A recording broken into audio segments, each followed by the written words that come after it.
Hey, how's it going? Welcome back to 2022 Cocktails and Comics. Or I shouldn't say welcome back. I should welcome to Cocktails and Comics in 2022. What is going on? Thanks for having me, bro. How's it been?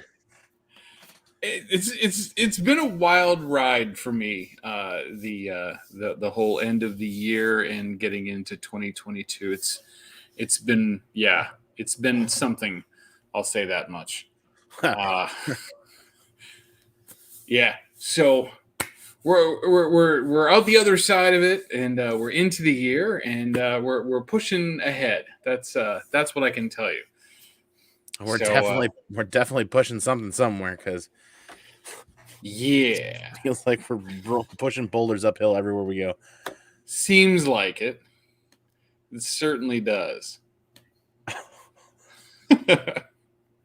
Yeah, 2022 is definitely off to an interesting start. Isn't it? Isn't it that interesting? I would say. I mean, yeah, it's definitely off to an interesting start. But I mean, I'm not gonna dwell on that, right? Because we're gonna move forward, and we're gonna get where we need to be, right? And that's what we're Absolutely. gonna do. Ah, well, I'm hoping we're gonna be joined by some people in the chat. That would be fantastic, uh, and we can get to some cool stuff. But what are you drinking, Andy? Ooh, I'm glad you asked because when you asked if I was interested in hanging out tonight, you said you got to bring a beer. What beer are you drinking? And I'm like, you know what? It's gonna be a surprise, man. I pulled out something special. I've been hanging on these two for a while. I've got a couple of these left, but Bell's released a beer in 2019 called a Vanilla Black Note Stout. Okay. So for the beer fans out there that know of Bell's, they know that every year Bell's released a stout called Black Note. We gotta highlight that guy. And Black Note Wow. is probably one of their greatest barrel aged concoctions out there. And in 19, they did a vanilla variant of this that was really, really sought after by a lot of people. We No. grabbed a couple of 6-packs and now we just hang on to them in the fridge. And Oh. definitely gonna get this poured in an appropriate glass. This comes in at 11.3%. Ooh, that's rough. That is rough. It'll go down smooth though. Excellent. Now, barrel aged, you don't see that often with beers. It's funny you say that now. Being from the area that you are near Chicago, there is a large producer. It's going to take me a minute because they do a big release every year. I got to think about it for a minute. They do a big barrel age release every year before the holidays on Black Friday. And it's Mm-hmm. now owned by AB InBev. Hold on one second. Let me yell to the boss upstairs. All right. We're going to say hello to Fuchsia. Good to see you, girl. Entropy in Comics. Kevin, how are Bourbon you, bud? County. It's What did we Bourbon say? County. Bourbon Where? County. Bourbon County. And they're based out of the Chicago area, and they are known for their barrel aging process and their barrel aging variants of beers. And they Hmm. always release them on Black Friday, and it's always a really big drop. It's like a variant drop for your sought after comic that's limited to 3,000 copies. They do the Wow. same thing. And Benny's is a really big chain over in Illinois, Yes. and Benny's gets a lot of those, and people will line up 2 days in advance and camp out for like 2 overnights for a shot at these variants. And some of these variants will go for hundreds of dollars. Really? Yeah, but For, if you for look, if you a beer or for a six pack? for a 16.9 ounce beer, Well, but they're aging them in like Weller bourbon barrels and proprietor barrel. They call it. Dude, it's a whole thing. You should look up Bourbon County and check out the locations are within driving distance for you, I would imagine. And check out their. You don't really dig bourbon barrel aged beers, though, do you? actually, no. I don't have a problem with them at all. I mean, I'm not someone who drinks a lot of like straight liquor, but like I have some barrel aged wine, and it man does it add a kick to it. It's a much thicker, Yep. more viscous in the actual in the liquid itself. But yeah, no, it's a good drink, and it'll knock you on your ass too. So that's the other Oh, thing to keep in mind. It's like that extra fermentation mm-hmm. in the barrel book. aging, Yeah, stouts and beers of this stature only make them smoother and chewier and velvety. Like you get really velvet notes on the palate, and really. it's like wiping your tongue with a satin sheet.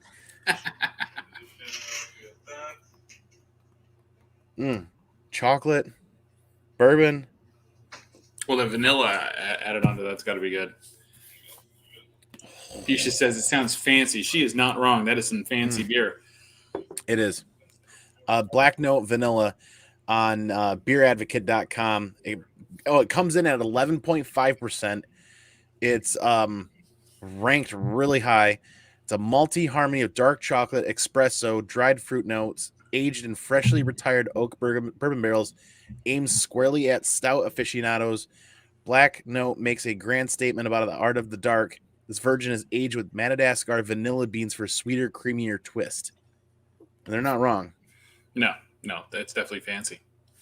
So, in contrast to that, I personally am a fan of the imports, particularly the Belgian wit or white Allagash, depending on where it's coming from. But yeah, I've gotten hooked on these because so I grew up in Northern California. I grew up in a town called Chico, which is actually the birthplace of Sierra Nevada Pale Ale, right? Oh, Which nice. is widely understood as one of the best pale ales, and it tastes horrible to me.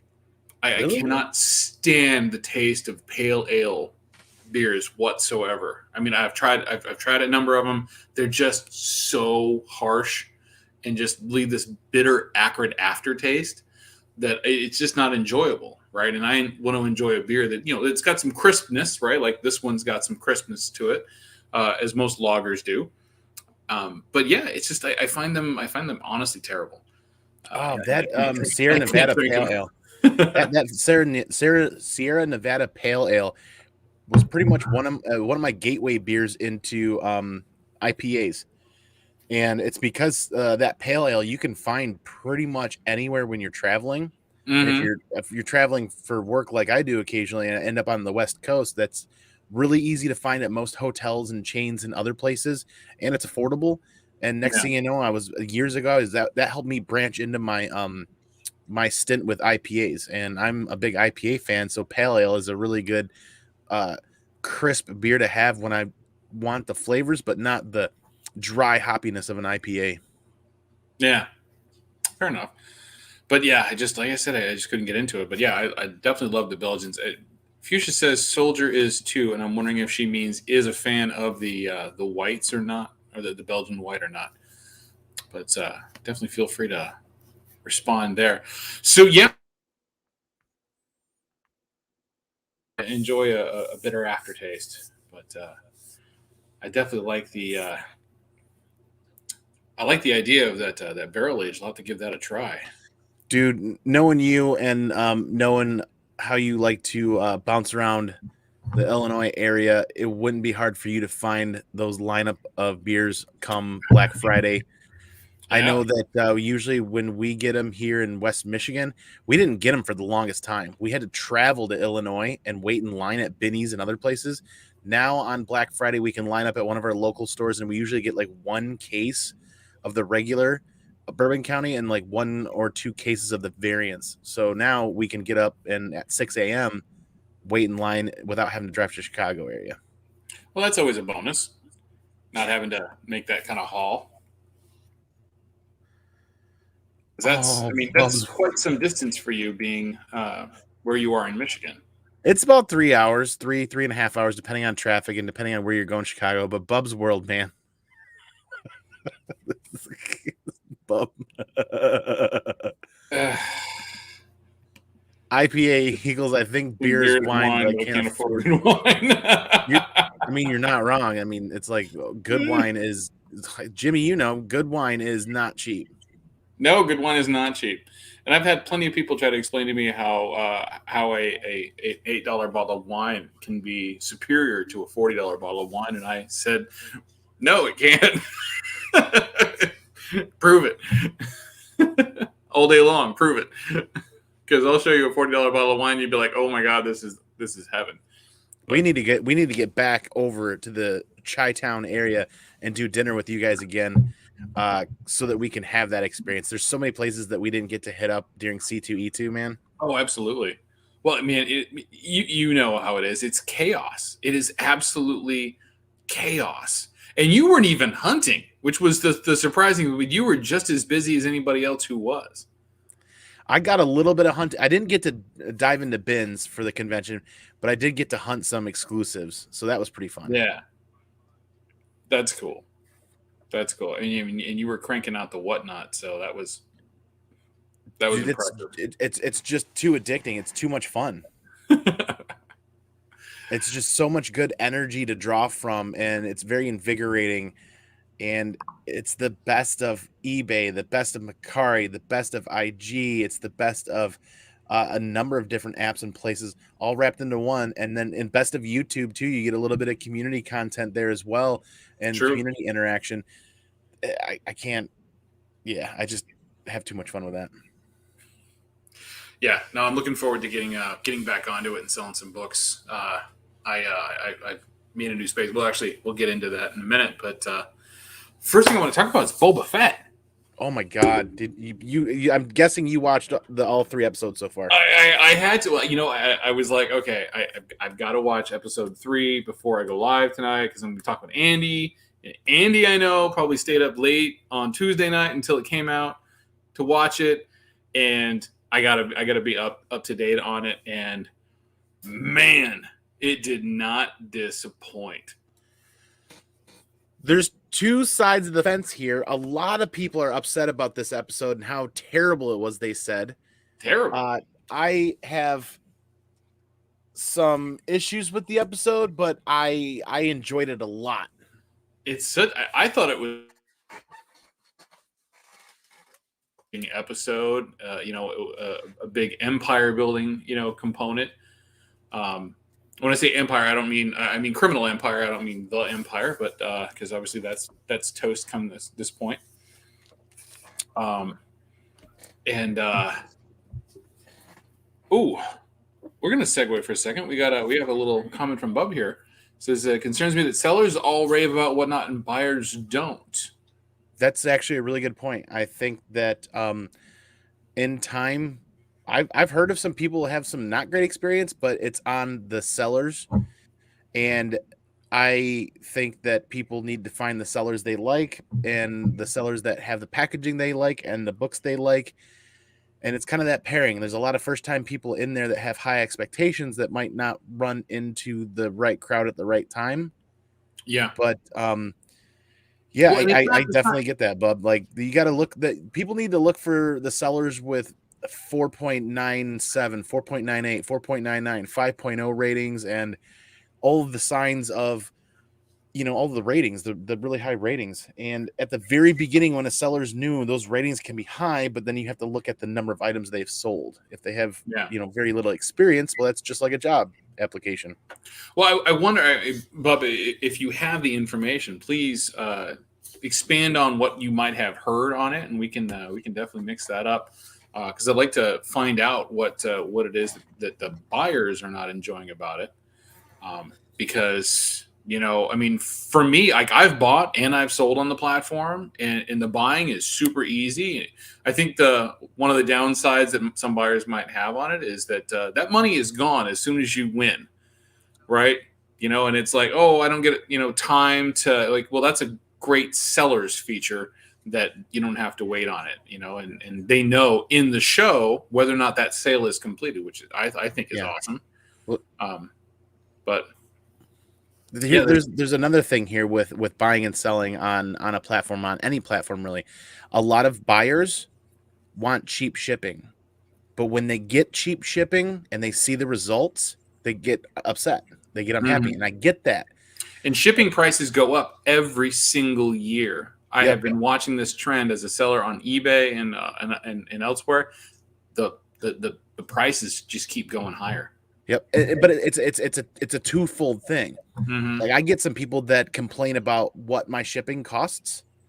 I'm not gonna lie, my shipping isn't cheap. You can go to other whatnot sellers and find much cheaper shipping options. My shipping options aren't cheap for a reason. I've shipped the books exactly how I want to receive them in bulletproof. I use 200-pound test mailers, 3 times as thick and durable as Gemini mailers. I do it for a reason because that's how I want them received. And it costs twice as much to buy those mailers as it does the Gemini mailers. Yeah. And the reason why the shipping is higher is because there's heavier weights. Those 200-pound test mailers have 200-pound test inserts on the inside of the mailer. So you've got 4 layers in between the books and a protective layer that's in there. So it's one of those things where all that weight stacks up. And that's why people are learning to take advantage of if you buy one package and pay full price for shipping, your next comic is only $1 to ship. They stack, right? Every auction after that you win is only an additional $1. Mm-hmm. So people are starting to learn how to take advantage of that because I'm not going to compromise on my shipping quality. It's just something that I will not budge on. And if people don't like it, then that's fine by me. People can go search out cheap $2, $3, $4 shipping, and then they'll see what they get. Yeah, no, you're absolutely right. And for what Bub's saying is that people are waiting weeks for books. I got to tell you, I don't. That's a massive negative towards the seller by the app owner itself. If you are taking too long to ship the book, and then the shipping method is actually locked out for the seller, right? Like you can, like it's pretty much all priority. I believe it's like first class priority, right? Yeah, it's either first class or priority. So if you're under 16 ounces, it goes first class. If you're over 16 ounces, it goes priority. But Andy, why is your shipping so expensive? All of my books are over 16 ounces. Why? You get priority shipping. I don't care if it's 1 book or 20 books. Your books go priority in massive 200-pound test mailers. Giggity. There's a method to my madness. There's the reason why I have the seller rating that I do, and the reason why and that's one of the reasons why it's gonna stay as high as it's gonna stay. I'm glad you guys brought this up. I'm actually prepping for a whatnot auction for tomorrow right now. I've been loading books, been setting stuff up, and it's one of those things. I'm really passionate about packing and shipping books, and I think one of the reasons why people are having issues waiting weeks for books is sellers that aren't thinking like about that bigger picture of packing and shipping after an auction. They're running long full tilt auctions of hours and hours and hours long, and they're running 40, 50, 60, 70, 80 lots. Mm-hmm. And then they got to pack them and ship them. And if they don't have employees or if they don't have a business to do it and they're a one-man band. Yeah. Oh, I know that pain. I've been there. I tried a 40 lot auction for one of my first auctions. And you know what? The first thing I did was I need to scale back. I do 15 to 20 items that usually equates to about 8 to 15 packages that I can do in about 4 hours. And I do them on a Friday night. So I can pack half of them Saturday. I can pack half of them Sunday. And the ones that I get done on Saturday go out Saturday morning before the post office closes at noon. The rest go out Monday morning. So I meet my 2-day window. Yeah. And that's a commitment that I'll continue to make. And because a lot of people ask me, they're like, Andy, why don't you do bigger, more auctions and sling more books? You'll have more fun. More people will notice you. You'll get a larger following. It's because of the simple fact that I know what I can cope with and handle as a seller. And what's the shipping insurance on bigger books? It all depends on the price of the book that goes. I know I did a ASM 361 9.8 went for almost 1,700 and change at the height last year. And the shipping insurance on that was, I never saw the cost. Whatnot. All you do is email seller support. They insure it for you. And then they send you a new set of labels. Yep. But this is a topic. I'm glad people actually brought this up and we're picking away at this because this is a topic I'm passionate about. Is we're at the very early stages of this app still. Yeah. Come back 4 years from now and see who still has a 4.95 or a 4.8 or a 4.85. See who still has a super high seller rating. I think you're right. I think that it's that overload, that seller overload, where they're like, oh, I want to sell as much as I can, but not realize that there's stipulations that are built into the whole process. Absolutely, surrounding that. But I want to get back to Boba Fett, so we can definitely talk more whatnot on the back end. We'll finish with this. I don't know what what it does with the insurance that's encouraging by that. Yeah, that is good stuff. We got Kenneth Bird in the house, Thunder House stopping in, and I think that we're caught up. Yeah. But yeah, so I don't want to do spoilers for anybody, right? Because that episode just kind of came out today or yesterday. So I'll give my obligatory spoilers. I won't try to drop any, but yeah, I mean, I thought it was. I said I thought it was a great building episode. I thought it finished off the. It tied off the storyline with the Tusken Raiders nicely. As a matter of fact, actually, as soon as I saw the scene where he talked to where he's like, "Oh, there's a competing group," and I'm like, "Oh, I know where this is going." You know, and then this is where we get into that revenge story, portion of the book of or the chapter of the book of Boba. But yeah, a lot of good stuff coming out through that, right? And how do we not talk about this without spilling spoilers? I mean, anybody in the chat that doesn't want to hear spoilers, say something. Yeah, right. You're absolutely right. The first two were kind of slow. Yeah, I thought this one had a really solid pace. Number 2 was great because we got the first Black Chrysanthemum, and we got some more Black Chrysanthemum in episode 3 if you haven't seen it. So if you're a fan of that character, Biggie Shack says spoil it. So I dropped something on IG last week after that episode. I'm like, are we gonna see him again? Question mark. And I'm like, my brain was like, we're not gonna see him again. My heart's like, we have to though. I mean, you think about how much they spent on that costume. They have to. Oh, absolutely. Oh, dude, they not even how much they spent. Like if they're gonna go through the process of doing that, they've got to bring it out. But did you catch the Easter egg in this episode? There were several. Did you see the new character? Yeah. Which one? Oh, there was a droid cameo. Okay, so you're talking. Are you talking the protocol droid that was in the middle of the road with the white hand on the? Nope. Are you talking about the one that was hauling the cargo that got knocked over? Nope.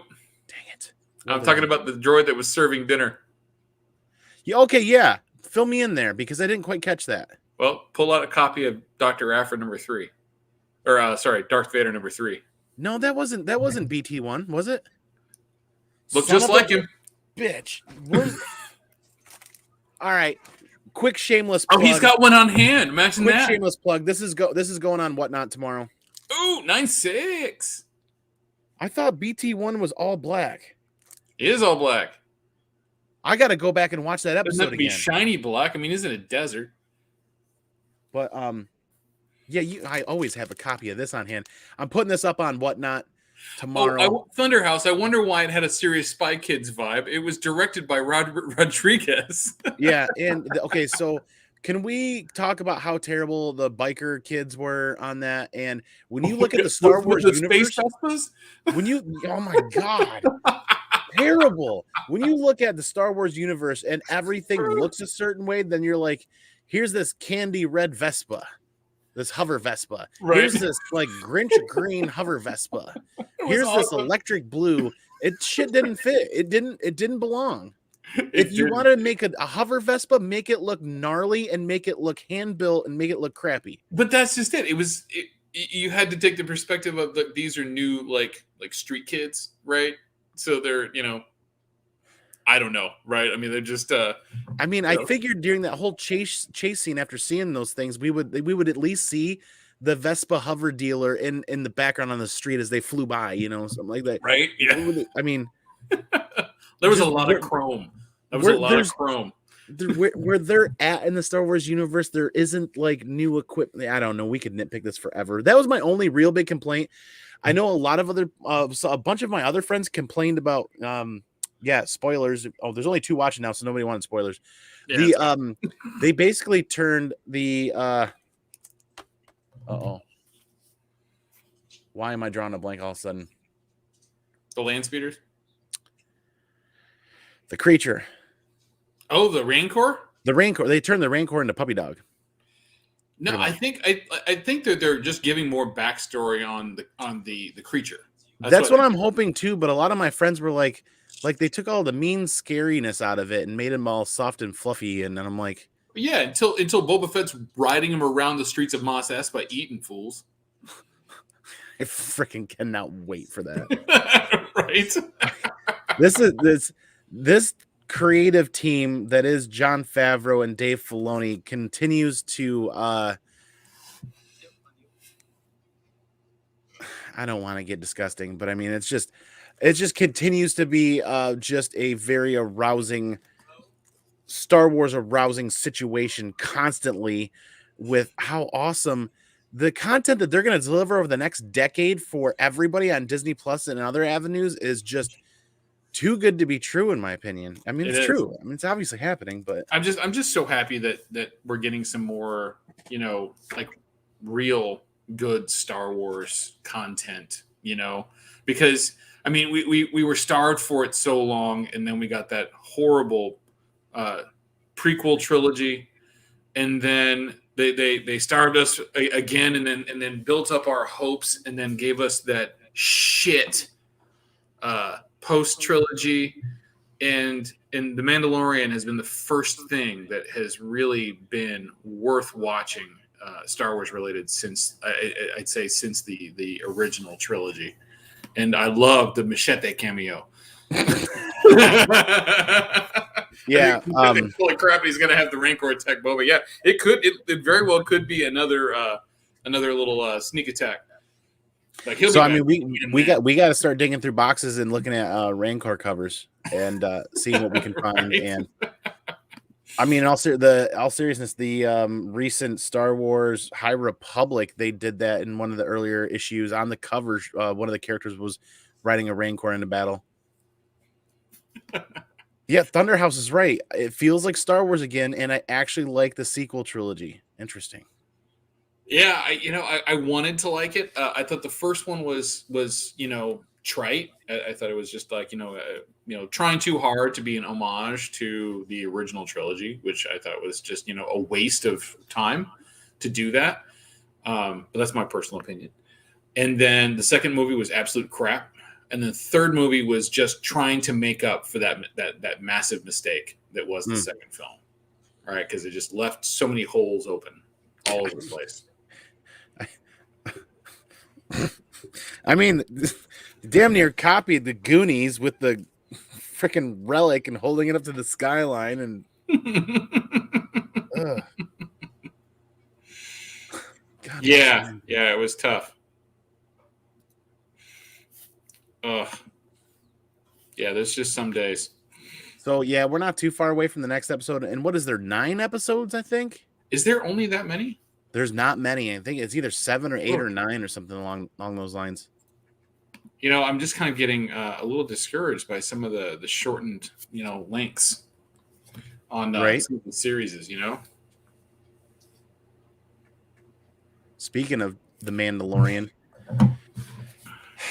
Darth Vader number 20 drops February 9th and has that 50th anniversary Lucasfilm gold border. Oh, the Mando cover on it. And it's the Mando and Grogu cover. And it's the first comic book cover appearance of these two. They've had appearances on magazines and trade paperbacks, I think. But this should be the actual first comic book. They didn't release the cover until the day after FOC. Rogue One was good, yeah. Yeah, Rogue One was excellent. That was the best movie of the whole group. And I liked Solo. Where a lot of people didn't like Solo, I liked Solo. I thought it was worthy. I like Solo too, actually, quite a bit. That's fun. And people had too many problems with it. And it's like, let it go. It's just a movie.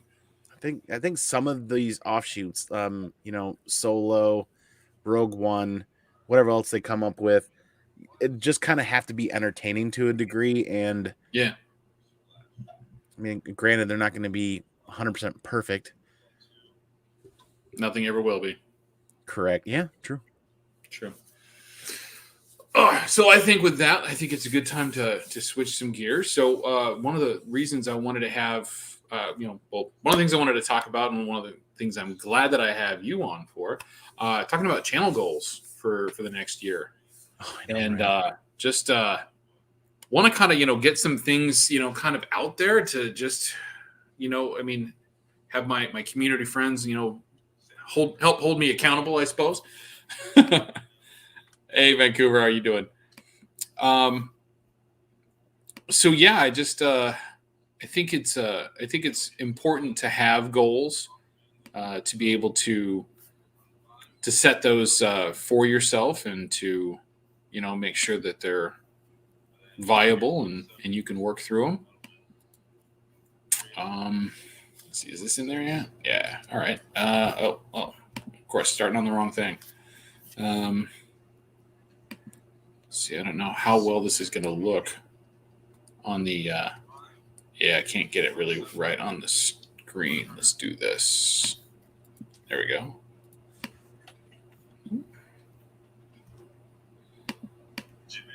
I'm gonna get this worked out. Don't you worry.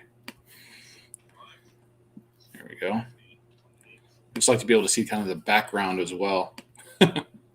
Nice. But yeah, so main goal. I want to hit that. I want to hit that mark, right? That subscriber mark, that golden number, so to speak, for all YouTubers. And why do I want to do it is really kind of the big question. Is if you're going to do anything, for me, if you're going to do anything, do it to the best of your ability, right? I watch a lot of new channels come out, and within a 3-month period, they've got over 1,000 subscribers. But also with that, I see a lot of these people, and they're doing spec. That's all YouTube comics has turned into, is speculation. Yeah. And I know that I'm kind of playing it the hard way, so to speak, because I've been on here for 2 years, and I've got 500 subscribers, or 528 subscribers. And I feel like I've been putting out some decent content, but I also realized it's not content that people are wanting to watch, right? Because if it was what they wanted to watch, I'd have a lot more viewing hours, and I'd probably have a lot more subscribers. So in order to reach that mark, I feel that I'm going to have to just basically deliver more desirable content, more stuff that people want to watch, and better quality content, right? Which comes down to just making sure that the editing is good and better, and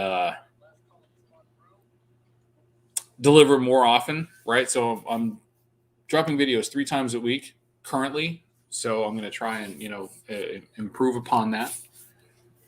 And I want to hit this goal by March, which I think it's a viable goal. Like I said, I mean, I've seen some other people grow organically, but I don't want to talk about speculation, right? Because I disagree with speculation, the idea of speculation, right? And the way a lot of these YouTube people go about it, telling you, the next 5 spec books you have to have. It's like fear, like you're driving FOMO into people to make poor decisions based on limited information, or information that's based on somebody's cocked up idea of how things are going to be. We didn't get Mephisto in WandaVision, we didn't get Omega Red in Falcon and the Winter Soldier, and the ideas behind these, were ridiculous. Like, why would they possibly have put that in there? If you look at the scope of the WandaVision show, does anybody think really that Mephisto was behind it all? Yeah. I mean, it didn't make sense. Well, I'm glad you bring that up. Like, speculation is something that I really enjoy talking about, but I don't make it a focal point on my channel, right? Yeah. I've been just over 2 years as well. And I think the biggest thing was consistency and branding even. Yeah. I think one of the biggest challenges is I constantly change, trying to find like what the best thumbnail is. And it's also getting boring for some people. Some people that have been doing speculation for a long time just are so used to it and accustomed to it that it's not fun. But I see channels that do that kind of stop the content that they started with, that they had fun with, and move over to hot FOC spec or back issue spec or this and that. And granted, it gets them a ton of views because there's 100 times more people out there that want to be told what to do instead of be taught what to do. Yeah. I think you're right. I think it's that I don't have to make a decision about something because this guy said that this is the next best thing. I've got to go out and buy it. Yeah. Right. It's the lemmingness nature of it, and I don't follow along with that, right? So and to your point, right? Teaching, right? So that's where I want to drive that, right? So to be able to drive better content, that's my goal, right? That's so I just feel that I need to put better content out there, right? Right. So I'm going to do more content targeted live shows, like things specifically about um, comic book history, or current events or things of that nature, right? Just I don't have that really kind of filtered out just yet, but I do know that we're going to bring back What Do You Hunt, because I Nice. think that was the most successful show that I've done, the most successful content that I've put out on YouTube. It was a lot of fun to do. I think it's great interacting with the community and talking about their kind of the information that they're the not the information, but the kind of books that they're going after, and not just what are you going after this year? What's your 2022 2021 hunt list kind of thing, because I've noticed that a lot of people who had gone out there and were gonna buy books this year didn't really know exactly what they were gonna buy, or maybe they're a bit more passive. But I want to talk with more members of the community who even if they don't have a hunt list for the year, or have those kind of drives, I want to talk about what they look for when they go to a shop, right, and just kind of interact. And I like bringing those people together, and like letting them interact. So there was a lot of really good interactions in some of those shows, I felt. So I'm gonna bring back season 2 of What Do You Hunt, and I've got a long list of people that I'm gonna reach out to. I need to get this guy on the show because he's got an opinion that's definitely worth seeing. Jay Hood was at the end of the list for last year, and then by the time I got burnt out doing the shows, because I was working too hard a pace on them, it just kind of fell off right at the end. So I apologize for that, Jay Hood. I want to definitely get you back on there. Fuchsia was great on the show with Soldier and the rest of the couples. That was a good time. Biggie Shack. That show is where we got Banger from. That's where Banger started, and it's across the entire community, and it's all thanks to Biggie Shack. So I'm all about getting that show back on track and happening on a semi-regular basis, probably like every couple of weeks.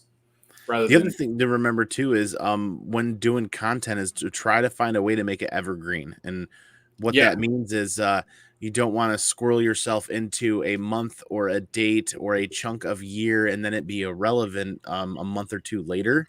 Exactly. So that's why I think your What Do You Hunt series is awesome, because it's evergreen in the fashion of the style of collector or the collector that you're interviewing. You could make a What Do You Hunt segment or a series that's just graded books, or just you could make what Do You Hunt series or seasons that of a style of book that hits certain searches and algorithm targets, if you will, so that it's evergreen. And I'm trying to like, when I group the guests together, I try to get them like more kind of on a common theme of, like what kind of things do they actually go out for, and it was a mistake that I had made early on in the series when I brought some of the guys who were kind of more focused on original art and was talking about comic books and not really leaning into, they want to talk about art, right? So let's talk about art. It doesn't have to be something that I'm necessarily knowledgeable about, but we can preview things and put that into the descriptions and really kind of find out what, people are after, what kind of stuff that they, whether it's a different collectible, it doesn't have to be, necessarily comics, but I want it to be more free for the guests to kind of get into what they're passionate about, right? What makes them giddy. And one thing to remember too is doing a series of content, make it episodic. Yeah. Like make it something that when one person watches an episode, they're teased to want to watch the next episode, and do it in a way when you start doing that over long periods of time, understand that the one thing that I've learned when it comes to like episodic content is people see my channel And some people are bored with my channel, and I know they are. I see those ebbs and flows. I do the same Monday and Wednesday show for the most part for almost a year and a half now. But it's what I enjoy doing. And I see ebbs and flows where people are like, I'm not interested right now. And I see, half the views. But the thing is the views come back up. People come back when they're interested in what, like the new comic book day videos that I do. It's not speculation related. It's what I'm picking up to read. Yeah. And part of it might be kind of like, I want to buy this at cover price, not $20 2 months from now. That's kind of spec related, right? Yeah. Like new comic book day, I'm buying it for cover price kind of deal. And there's those ebbs and flows that I've noticed over the last like year and a half, because I'm finally starting to get my feet underneath me and doing that long form content over years. And I know that some people, when they get a show and it gets good views and it's awesome, and then all of a sudden as it starts to go down, they think, oh, I need to change something. Not always. Yeah. It's not always about changing your content. Sometimes it's about changing your perspective and finding the rest of the audience that hasn't met that content yet. Oh, it's a very good perspective. Yeah, I definitely like that. Sometimes better content isn't necessarily about the content of its core value or the content itself, but sometimes it's better content in the fashion of how it's being marketed or viewed or not advertised by YouTube, but how the algorithm, if you can get to the algorithm and get it hit, sometimes better content is better, just not enough people are finding it. Yeah, no, and I think I firmly believe that is the big reason for a lot of the good content not to be discovered, is because it's finding the marketing ways, and YouTube leverages algorithms that based on certain values. So I've spent a lot of time actually digging into that specific information, right, and trying to figure out ways that to just make the content better and make the channel better. Because like I said, I mean, if you're going to do something, do it to the best of your ability. Yeah. And some of the things that you were talking about kind of leads into the next line item there, the fresh, timeless segments, right? So I have a list of about probably, I think, 80 different videos that I plan to create that are more informational videos, and more fun and targeted and timeless, right? They're not specific to current events. So like anything that's like current, like something like today, right? This isn't something that necessarily I think is going to get reviewed a whole lot, in the post. So I can talk about current, events or something like that. If somebody wants to go back and reference it, they're welcome to do that. But the other ones should be, are going to be more informational based, and it'll be out there and open for anybody. So that's where I'm hoping to get more of the views is from that, and like it says, talk about what I know, right? I have a lot of information about comics and the industry and history and all that, and that's what I want to share. So that's the kind of way I want to brand my channel. Yeah, and there's two ways. I forget where I saw this or where I read it or where I learned this. Is somewhere on YouTube. It says you can be one of two things or both. You can be educational, or you can be entertaining, or you could try to do both. Yeah. And I see, unfortunately, a lot of the content in the comic book community that's educational gets overlooked unless a person has X number of followers or X number of views on a video. And then the educational aspects, like, oh, there's a FOMO aspect of that, right? Like if there's an amazing educational video out there that has 50 views, people are like, is it really worth my time? But then if there's that same educational video slightly rebranded and it hits the algorithm, has 5,000 views, people are like, I gotta see this. There's a bit of FOMO on that too. Yeah. Like it's kind of the people that want to be told what to do or guided on what to do. They don't really want to be taught. They just want to be steered, so to speak. Yeah. There's a lot of people like that. And I've learned that in a lot of cases, like it's clickbait, right? Like you have to make those attractive thumbnails and things of that nature. And everybody will tell you, like, putting your face on it gets more hits. But I don't want to have a whole bunch of thumbnails of me going, because I don't want to look like an idiot on my channel. And that's kind of how I feel that a lot of those people look like when they do those, those crazy things. I think Reggie Collects is the first one to actually go out there and do something, where he looks classy on it, you know, uh, without coming across as comical, But he does have a couple of comical ones, but he doesn't look ridiculous when he does it. So kudos to him for pulling it off. I'm a solid goofball. So like when you see but I mean, my stuff on there, that's part of you, right? Like that's your character, right? You're having fun, right? If not, it wouldn't be Dad Joke Central every time somebody's got you on their channel. But yeah, to be fair, you don't, when you go to my channel, you're not going to see a million of those reaction style thumbnails, because I look at them like, I look terrible. I'm not doing it. I did the photo shoot. It wasn't pretty. It was not pretty. This is one Wookiee that you don't want to see with an O face. Nice. I mean, there's just way prettier people out there than I, but I do really like, you'll see my head cut out with my beard, because I think that actually looked pretty. I think that's a really good photo capture of my facial expression on being warm and inviting, really, and not like reactionary, so to speak. I don't know. Stop reading memes. Good Lord, that's never going to happen for me. Yeah. Are you kidding me? I don't think I could get through a day without Pocan Joe and oh my God, who's the other one? There's a few. Oh God, I can't remember the names, but that comic book smell or something like that, and there's some of them are just great. All right, trying to push through this a little bit faster. Build out a studio space. I am almost done. I've spent the last 3 weeks working on it. It's a dedicated space for me to be able to do recording and creating my content. I'm super excited. I have a little room at the end of my comic room where, I mean, probably when I've done comigories, it's in there. It looks like a kill room. It no longer looks that way. It looks very nice and very pro.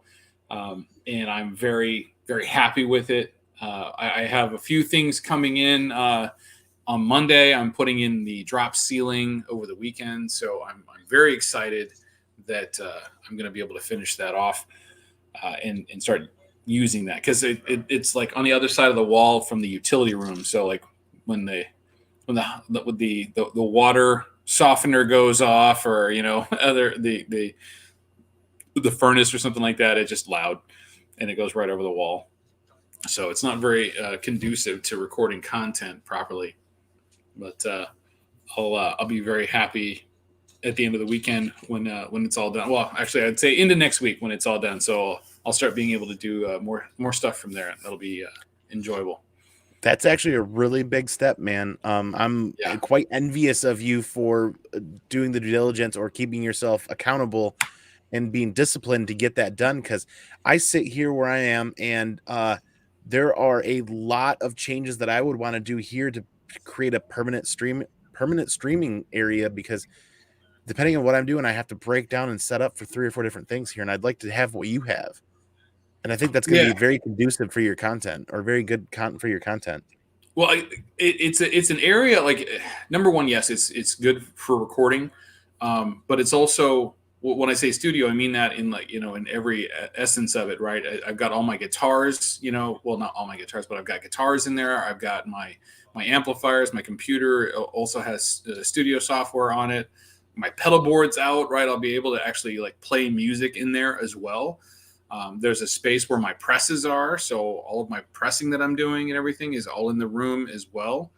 And then I've got a desk big enough that I have a space dedicated for doing whatnot sales, and also, like, having another like area that's open for me to do dual camera setup for stuff for some of the segments that I want to do. So yeah, I'm really excited about it. I'm happy that it's finally done. I mean, I spent 2020 remodeling the basement, the main area of the basement, and working through that while we were on lockdown. I got a chance to do this. Once I'm done with that, my next focus is to wall off the utility room and finally remodel my comic room and turn that into just a really nice, comfortable space that's organized and clean for all of my comics, and have everything together in there. Right now, it's just a god-awful disaster. It looks like a tornado went through there. There's comics everywhere. I know that feeling. It's horrible. But yeah, so 3 is actually almost complete and in the book, so I'm really happy that I've made that kind of progress on that. 4 is something that I think a lot of people think about. Upgrading my equipment.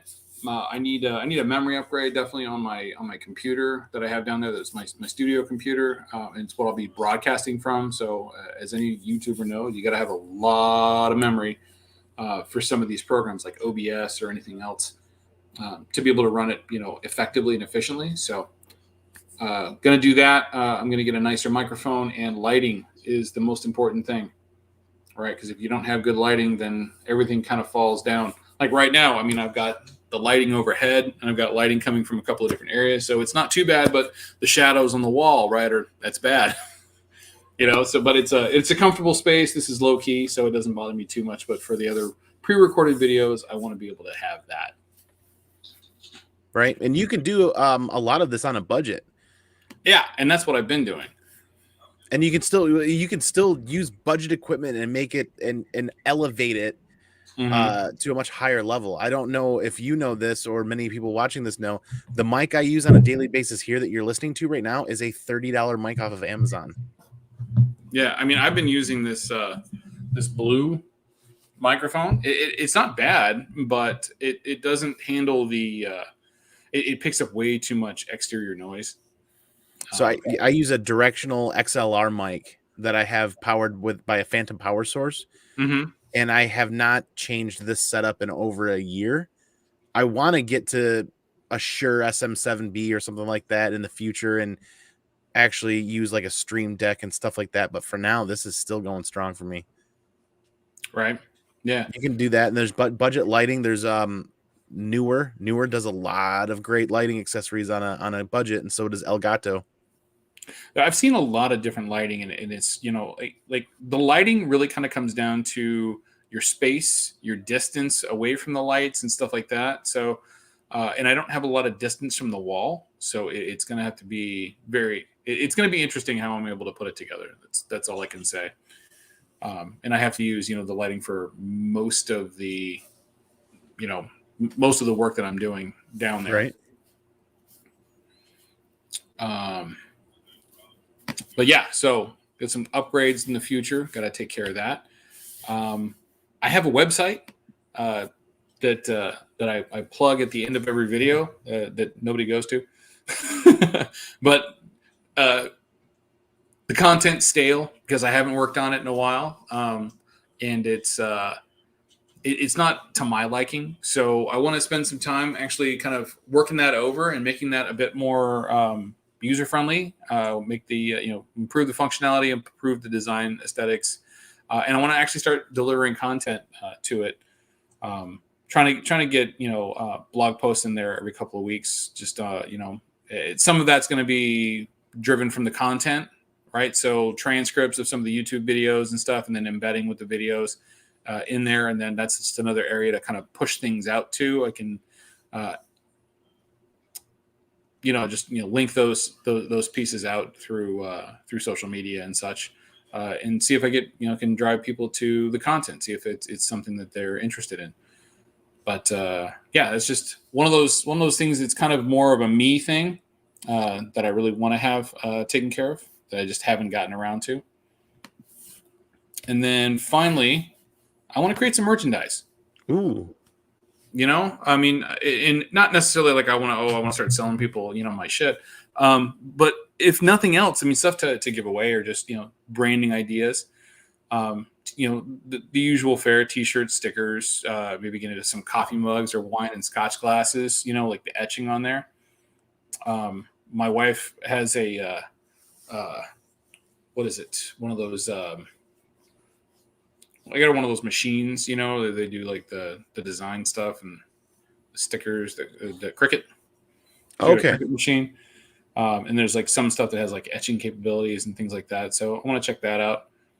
Some cigar accessories and maybe some guitar picks, just fun things, things I can throw into, swag bags and stuff like that.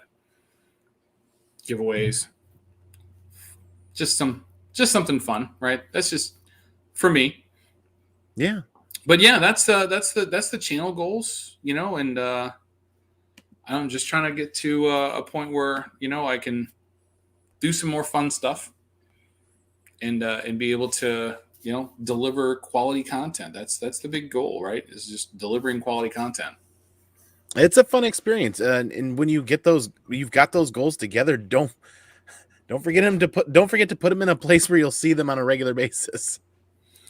Yeah, yeah. So I have a big whiteboard that's all going up onto.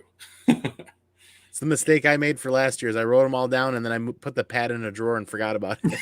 I want to read this. So hopefully after the chaos of moving everything around to accommodate our kitten. I read that as kitchen earlier. We'll have our shenanigans. So what did you have to move around to accommodate a kitten? I mean, we're talking about something that takes up this much space, right? To this much space besides, the cat box. So I want to hear more about what you had to do to accommodate this small living thing in your house now. That is interesting. Yeah, Biggie, I've been taking pictures as I go along, so I'll do a short video once I start getting into the completion of it. And I'm taking some of the videos I'm doing. Some of the new content is actually going to be built out of what I'm doing in the studio, so that'll be fun.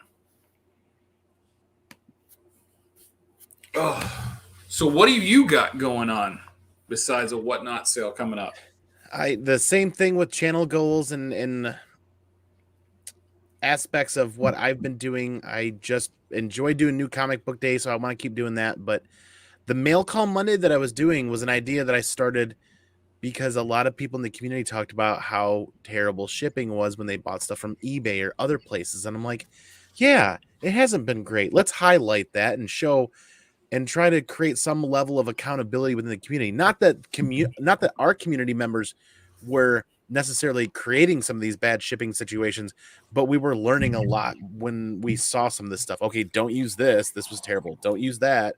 Or this worked really well. Try this. Yeah. And I think over the last year of kind of doing Mail Call Monday, I don't know that people learned a lot of shipping methods from my Mail Call Monday, but I think they learned a lot of things not to do. And I know I learned a lot of things not to do and try. Yeah. But it's become one of those things where I will always buy comic books for the collection, and a chunk of those will always come in shipping forms. And it became a every package I was getting was like packed perfectly. And I'm like, so now I'm just unboxing stuff. And then it got to the point where it's like I'm always unboxing stuff. And I'm like, this is kind of getting a little boring for me. And I would imagine people watching are getting kind of tired of the same thing too. So Mail Call Monday is going to be an every other Monday thing. And now we are back to doing a group show of talking heads.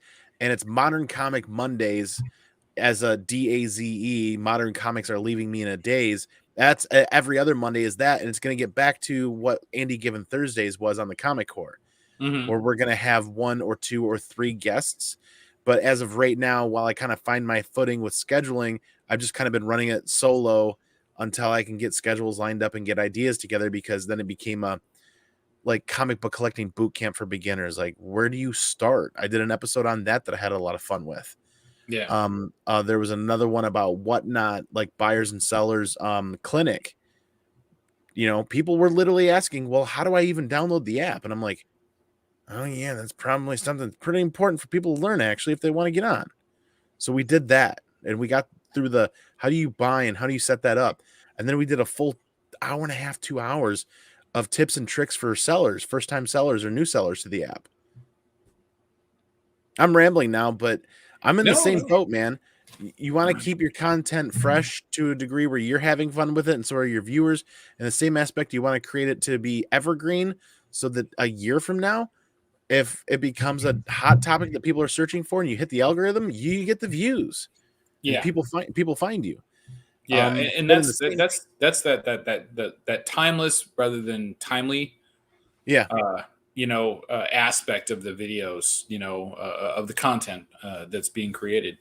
And to your point, of what you're talking about is exactly what I had designed this this show to be, is just, a hangout with my friends, and maybe open up some comics, or or just talk about what's going on, either in the culture or in the community, or what have you. So yeah, and I want to continue doing that, and having people on. Yeah, which is So kind let's of open where. some comics. Oh, do it.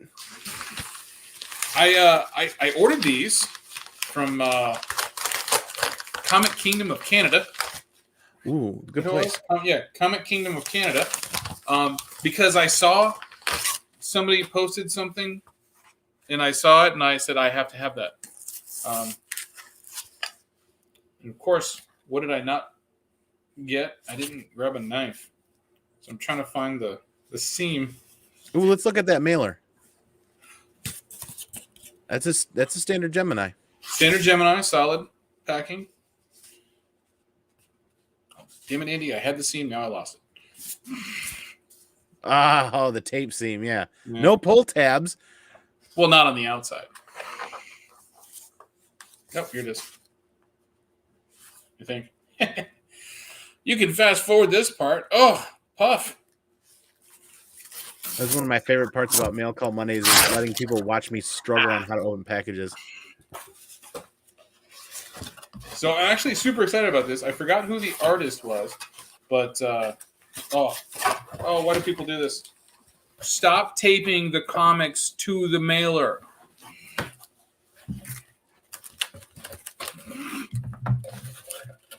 It makes it really difficult to get these off without bending the book. Ooh, yeah. And they used packing tape too, didn't they? Yeah. So that's where I do painter's tape, and I do it like folded over on the inside so that it's not wrapped. It just prevents it from slipping, kind of adds a little bit of traction, but doesn't like wrap it to the thing.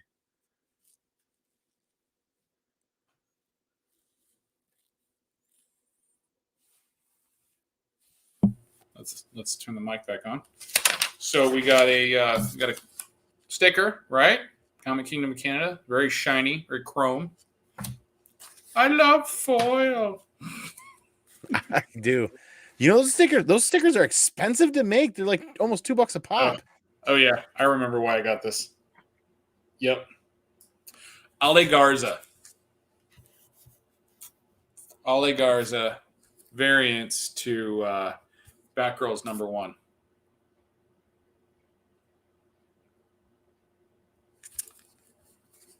Just absolutely gorgeous. So we've got our Batgirl, Barbara Gordon in the background, and then in the foreground we've got Cassandra Cain and, spoiler, Stephanie Brown. And then this is the limited trade dress. But yeah, these things are gorgeous. Absolutely gorgeous. Very nice. Super happy to get them. Yeah, I love Ale Garza's work.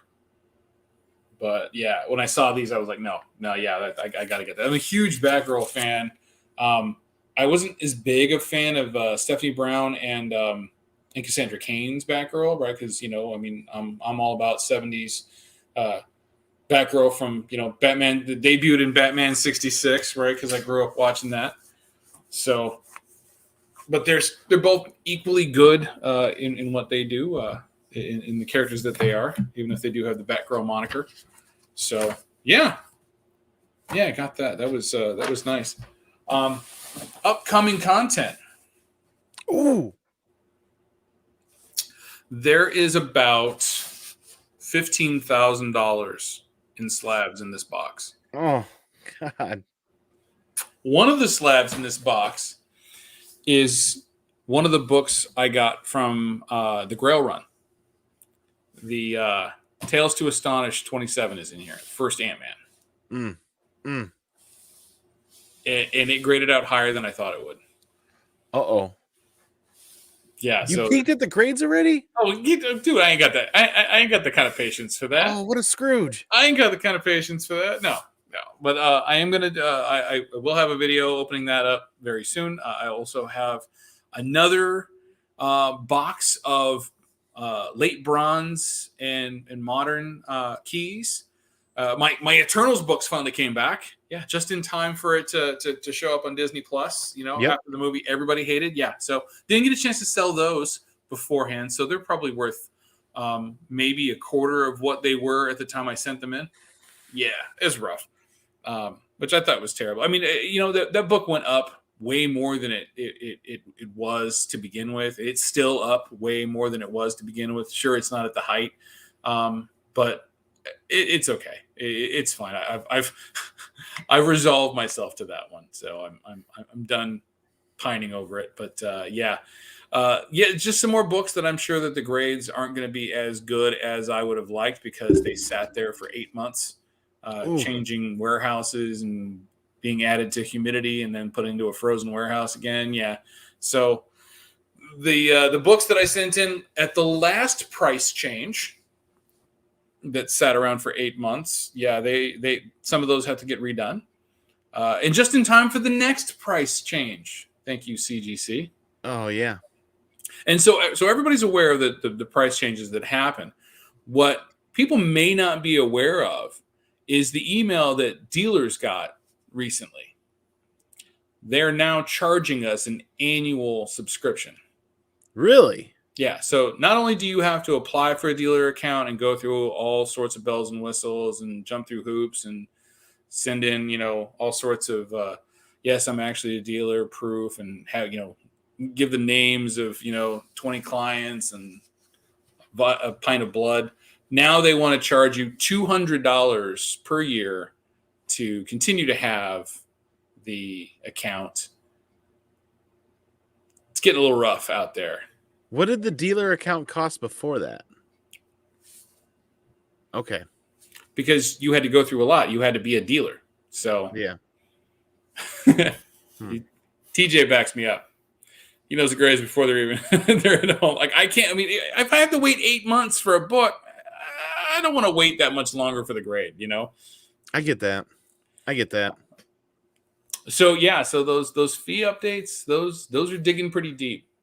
They are, but I think I'm going to try and schedule another conversation show with a group to just kind of talk about that, because a lot of people have been sending stuff out there into the world, and there's a lot of things that I think people just don't understand about where these fees come from. These changes and some of the things that we've been dealing with as collectors about it.